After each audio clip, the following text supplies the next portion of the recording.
현대의 군용기 업계에서 가장 큰 이슈는 누가 뭐래도 무인항공기임에 최첨단 원격 조종 기술 및 통신 기술과 아울러 인공지능 기술의 발달로 이미 무인 항공기로 정찰은 얼마든지 할 뿐만 아니라 지상 공격까지 가능한 수준까지 와 있다. 현재 누가 뭐래도 두 분야에서는 미국이 가장 앞서 있는 것이 사실이다. 특히 1980년대에 접어들면서 통신기술의 비약적인 발전으로 인해 데이터의 실시간 전송이 가능해지자 무인 항공기는 이전보다 훨씬 복잡하고 다양한 임무에 투입되기 시작했다.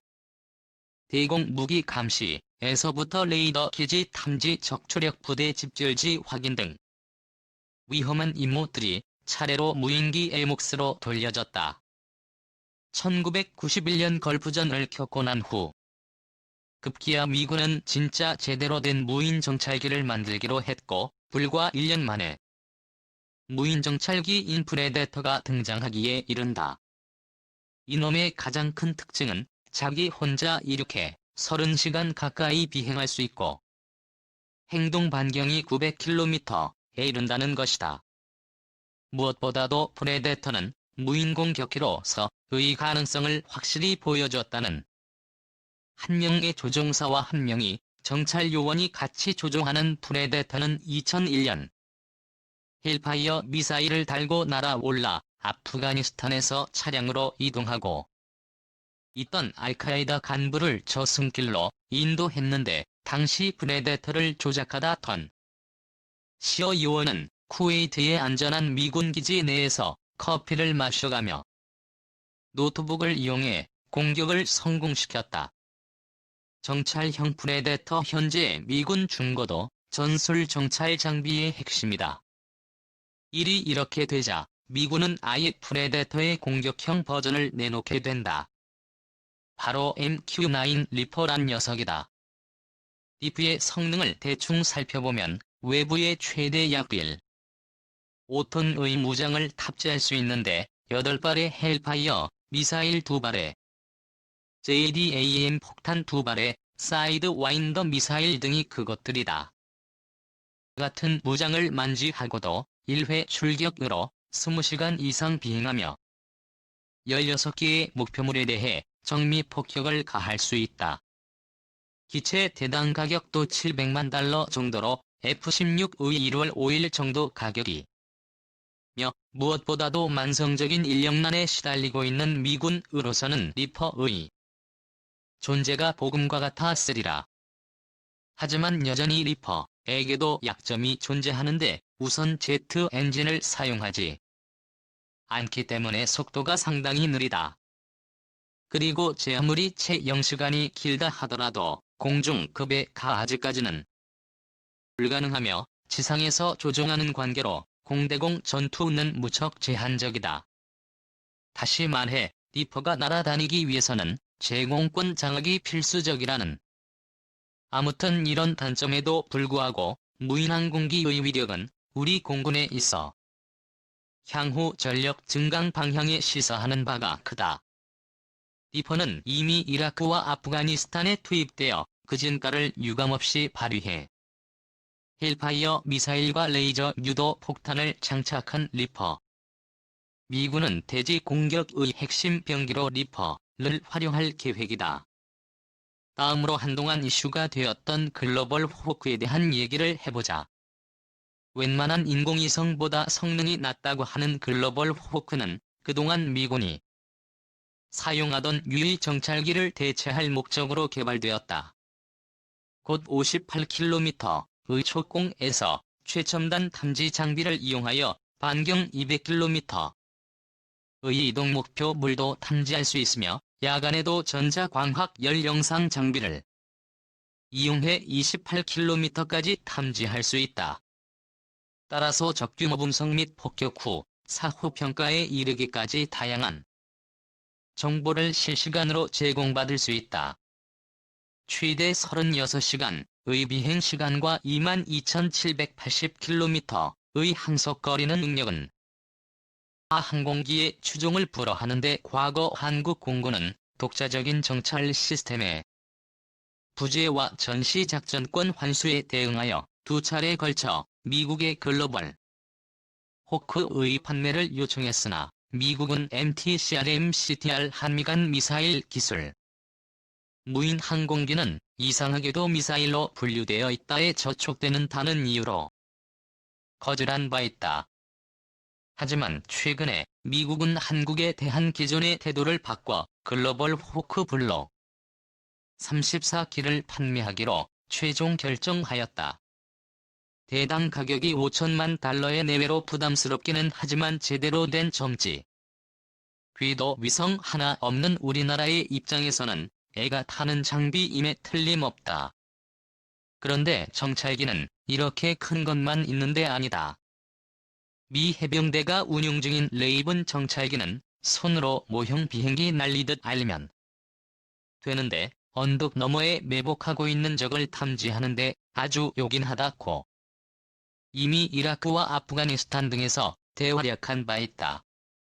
이외에도 미국 보잉사는 X-45를 노도로크로 먼사는 X-47이라는 무인 전투기를 개발 중에 있다.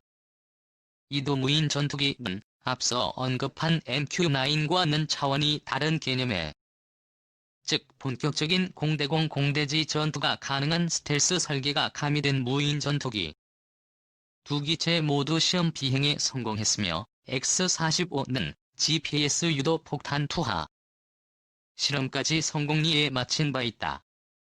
X-47은 함자기로서 항공모함에서의 운용을 염두에 두고 개발 중에 로볼 폭풍 무인 정찰기 우여곡절 끝에 한국 공군에 인도되기로 했다. 글로벌 워크가 전력화된다면 한국군의 대북 감시 체계는 지금보다 훨씬 진일보할 전망이다. 미 해병대가 운용 중인 레이븐 현재 이와 유사한 장비는 하늘의 별만큼이나 많다. 미국의 X-47 최근 항공모함이 착함 테스트를 마쳤다. 어째 유 해군은 F-35보다 이놈에 더 관심이 있는 문체이다. 이번엔 유럽으로 눈을 돌려보자.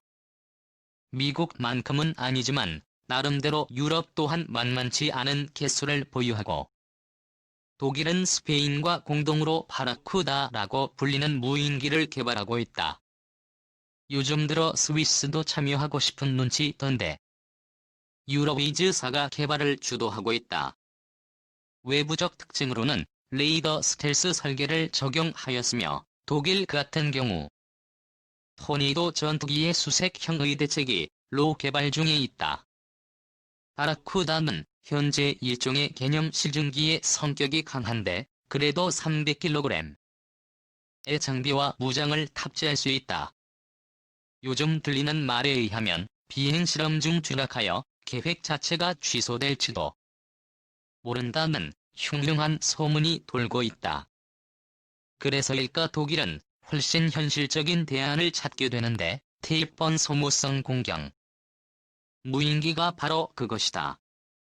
테이펀 소모성 공격 무인기는 소형 엔진을 사용하는 관계로 속도는 시속 200km로 비교적 느리지만 4에서 5시간 동안 공중에 머물면서 반경 200km 이내 적의 대공 미사일 시스템 전차 보병 전투차 등의 고가치 목표를 발견하면 자동적으로 목표를 분석해 PR을 판단한 후 스스로 목표에 격홀함으로써 공격을 수행하게 된다.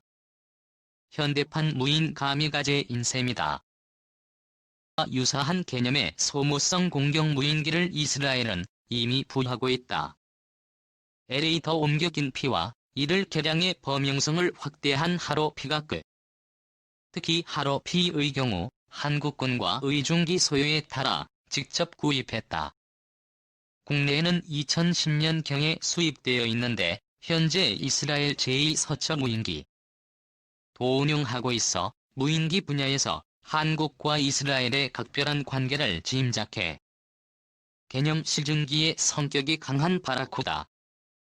하지만 미래는 밝은 편이 아니다. 하피테 레이더 공격기의 실험 장면 2,000개가 넘는 북한의 대공 미사일 기지를 감안할 때 이들을 무력화할 매우 요긴한 수단임에는 틀림없다. 영국과 프랑스 그리고 스웨덴 역시 세계 굴지의 항공기 제작회사를 보유하고 있는 만큼 무인기 개발에 박차를 가하고 있다.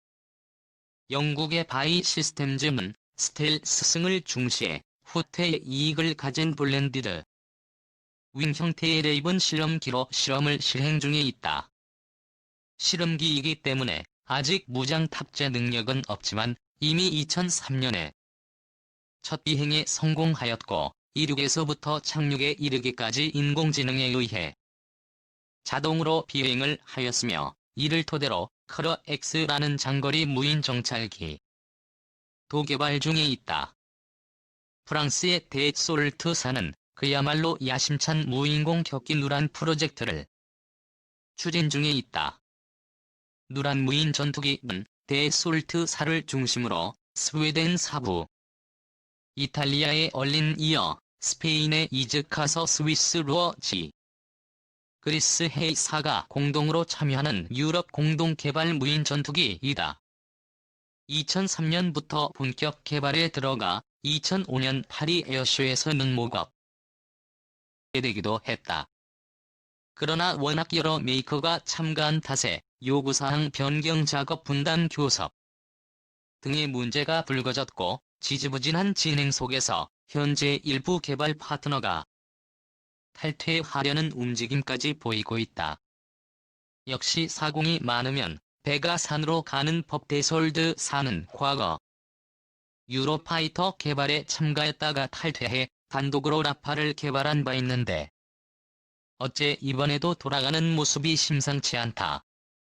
하지만 누란의 성능 데이터는 굉장하다. 스텔스성을 극대화하기 위해 내부에 무장을 장착하고 약 1톤의 공대지 무장을 운영할 수 있다. 프랑스 데솔트 앤 우란 개념도 계획은 야심찬데 실속은 이상으로 무인 장비들을 주마간산격으로 한번 살펴보았다. 역시 미국이 2세 걸음쯤 앞서 가 있고 유럽과 이스라엘이 그 뒤를 힘겹게 따라가고 있는 형국이다.